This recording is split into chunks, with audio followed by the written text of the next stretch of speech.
Assalamualaikum warahmatullahi wabarakatuh. Di sini saya akan melanjutkan soal nomor 2, tugas 3. Nah, di sini saya akan membagikan hasil presentasi saya yang berjudul "Ayo berbagi wujudkan masa depan" mengenai penggalangan dana untuk pendidikan anak kurang mampu. Jadi langsung saja, perkenalkan, nama saya Bayu Oktavian Nugraha, NIM 0446548882, Prodi Hukum. Izinkan saya pembukaan. Assalamualaikum warahmatullahi wabarakatuh. Selamat malam dan salam sejahtera bagi kita semua. Yang saya hormati Bapak ataupun Ibu dosen serta rekan-rekan mahasiswa Universitas Terbuka yang saya cintai dan saya banggakan. Puji syukur, marilah kita panjatkan kehadirat Tuhan Yang Maha Esa, karena atas limpah rahmat dan karunia-Nya kita masih diberikan kesehatan dan kesempatan untuk berkumpul di tempat ini dalam suasana kebersamaan yang baik. Oke, langsung saja.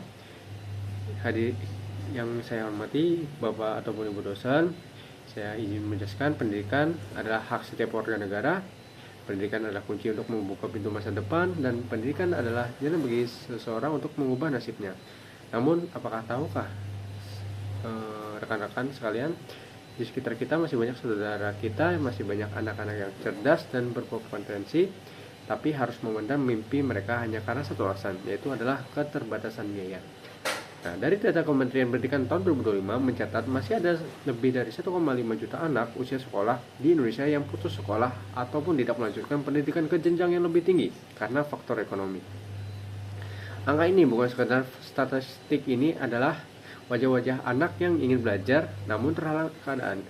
Nah, melalui penyampaian ini saya ingin mengajak rekan-rekan semua untuk bergandengan tangan, bergerak bersama, dan berbagi kepedulian dalam kegiatan penggalangan dana untuk pendidikan anak kurang mampu. Mari kita buktikan bahwa kita adalah generasi yang tidak hanya pintar secara ilmu, tetapi juga besar hati dan berjuang sama. Rekan-rekan mahasiswa, mengapa kita harus peduli? Mengapa kita perlu menyisihkan sebagian rezeki kita untuk mereka? Pertama, karena pendidikan adalah hak asasi manusia. Yang kedua adalah pendidikan adalah investasi masa depan bangsa. Yang ketiga adalah berbagi adalah cara kita bersyukuri nikmat.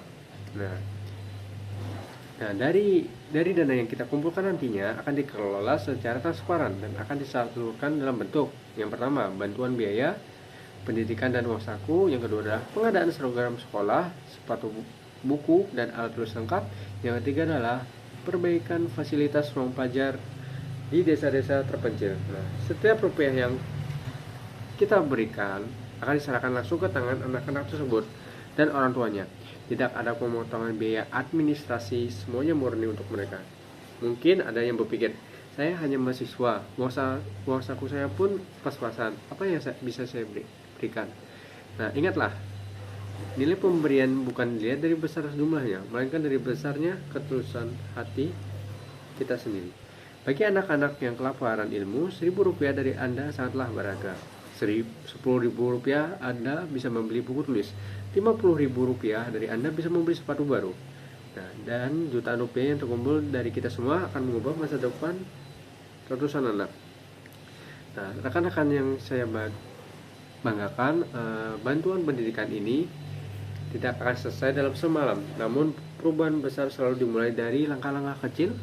Mari kita jadikan momen ini sebagai bukti kepedulian kita. Mari kita tunjukkan bahwa mahasiswa bukan hanya pintar berteori, tapi juga tangguh bereaksi.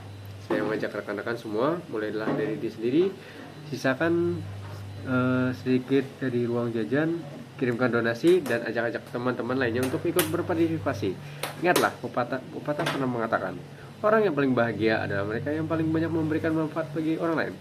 Semoga apa yang saya sampaikan menjadi amal jariah yang tidak akan terputus pahalanya, menjadi berkah bagi diri kita, dan menjadi jalan terang bagi kita semua sampai ke masa depan, apalagi terutama untuk anak-anak Indonesia.